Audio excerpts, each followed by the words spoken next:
Hi எல்லாருக்கும் வணக்கம். Welcome back to our channel 1+2. இன்றைக்கி நம்ம பார்க்க போகிறது நான் செய்கிறதுக்காக ஒரு பவுல் எடுத்துக்கோங்க. பவுலில் ஒரு அரை கப்பு நல்ல வெதுவெதுப்பாக இருக்கக்கூடிய வார்ம் வாட்டர், அதில் ஒரு டீஸ்பூன் சுகர் வந்து ஈஸ்ட்டு சாப்பிட்டு தான் வளரும், அதனால தான் சுகர் ஆட் பண்ணுறோம். சுகர் வந்து நல்ல கரையிற வரை கலக்கி விட்டுக்கோங்க. அதில் ஒரு டீஸ்பூன் ஈஸ்ட் ஆட் பண்ணிக்கோங்க. ஈஸ்ட்டு நல்லா ஃப்ரெஷ்ஷாக இருந்தால் தான் ஆக்டிவேட் ஆகும். ஈஸ்ட்டையும் சுகரையும் நல்லா மிக்ஸ் பண்ணி விட்டுக்கோங்க. இப்படி வந்ததுன்னா ஈஸ்ட்டு ஆக்டிவேட் ஆகிட்டுன்னு அர்த்தம். அதுக்கப்புறம் இன்னொரு பவுலில் 2 கப்பு மைதா மாவு எடுத்துக்கோங்க. மைதா மாவில் 1 டேபிள் ஸ்பூன் ஆயில் ஆட் பண்ணிக்கோங்க. அதில் தேவையான அளவு உப்பு போட்டுக்கோங்க. உப்பு, ஆயில், மாவு எல்லாம் சேர்ந்து நல்லா விரசிக்கோங்க. நல்லா விரசினதுக்கப்புறம் தான் நம்ம வந்து ஆக்டிவேட் பண்ண ஈஸ்ட்டு, சுகர், வார்ம் வாட்டர் எல்லாம் ஆட் பண்ணிக்கோங்க. ஆட் பண்ணி எல்லாம் சேரது போல் நல்லா பிணைஞ்சிக்கோங்க. அதுக்கப்புறம் தேவையான அளவு தண்ணி ஊற்றி நம்ம பிணைஞ்சிக்கலாம். எனக்கு ஈஸ்ட்டு ஆக்டிவேட் பண்ண தண்ணி, அதுக்கப்புறம் எக்ஸ்ட்ரா அரை கப்பு தண்ணி, இது அவ்வளோ எனக்கு தேவைப்பட்டுச்சு. எல்லாம் சேர்த்து நல்லா பிணைஞ்சிக்கோங்க. நல்லா ஒரு மாதிரி பிசு பிசுன்னு தான் கையில் ஒட்டும், அதுக்காக யாரும் கவலைப்பட வேண்டாம். இப்படி லைட்டாக பிசு பிசுப்பாக இருக்கும்போது ஒரு 10 நிமிஷம் நல்லா நீட் பண்ணிங்கன்னா நம்மளுக்கான நார்மல் டோ கிடச்சிரும்.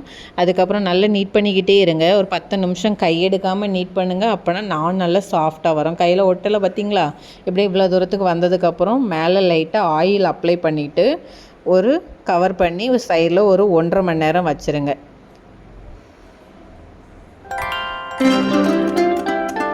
1.5 மணி நேரத்துக்கு அப்புறம் எப்படி வந்திருக்குன்னு பாருங்கள். ஓப்பன் பண்ணி பார்த்துக்கலாம். ஒரு டிஷ்யூம் கொடுங்க. டிஷ்யூம் கொடுத்தோன்னே எப்படி உள்ளே போயிட்டு வருதோ அவ்வளோ சாஃப்டாக 1க்கு டபுளாக வரணும். 2 கப்பு மாவில் 6 நான் கிடைக்கும். அதுக்கப்புறம் ஒரு சர்ஃபேஸ் ஏரியாவில் மாவு கொஞ்சம் டஸ்ட்டு பண்ணிவிட்டு ஒரு ரோல் எடுத்துகிட்டு 2 சைடாக மாவு பண்ணிவிட்டு நல்லா உங்களுக்கு பிடிச்ச ஷேப்பில் பண்ணிக்கோங்க. ஆனால் ஹோட்டல்லலாம் ஒரு மாதிரி ரவுண்டில் தரமாட்டாங்க, நீளமாக தான் தருவனால இந்த ஷேப்பில் தான் நான் வந்து திரட்டியிருக்கேன். திரட்டினதுக்கப்புறம் லைட்டாக மேலே பட்டர் வந்து அப்ளை பண்ணிவிட்டு கொஞ்சோல எள்ளு வந்து மேலே டஸ்ட் பண்ணிக்கோங்க.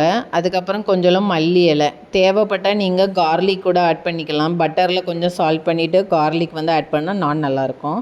அதுக்கப்புறம் ஒரு தவா சூடு பண்ணிவிட்டு ஒரு சைடில் மட்டும் நான் வச்சு எடுத்துகிட்டு ஒரு சைடு வந்ததுக்கப்புறம் இன்னொரு சைடு வந்து இதில் வந்து அடுப்பில் டைரெக்டாக ஃப்ளேமில் காட்டிக்கலாம். காட்டினதுக்கப்புறம் நான் நமக்கு ரெடி ஆயிரும். நான் வந்து ட்ரை ஆகாமல் இருக்கிறதுக்காக மேலே கொஞ்சம் பட்டர் அப்ளை பண்ணிக்கோங்க. அப்போனா நான் வந்து நல்லா சாஃப்டாக இருக்கும். இப்போ நம்ம சர்வ் பண்ணி சாப்பிட்டு பார்க்கலாம். நான் பிளேட் எடுத்துக்கோங்க. உங்களுக்கு தேவையான நான் எடுத்து வச்சுருக்கேன். நான் சைடிஷ்ஷாக பன்னீர் பட்டர் மசாலா பண்ணியிருக்கேன். சிக்கன் கிரேவி நல்லாயிருக்கும், வெஜ் குருமா கூட நல்லாயிருக்கும். ட்ரை பண்ணி பாருங்கள். மறக்காமல் 1+2 சேனலை சப்ஸ்கிரைப் பண்ணுங்கள்.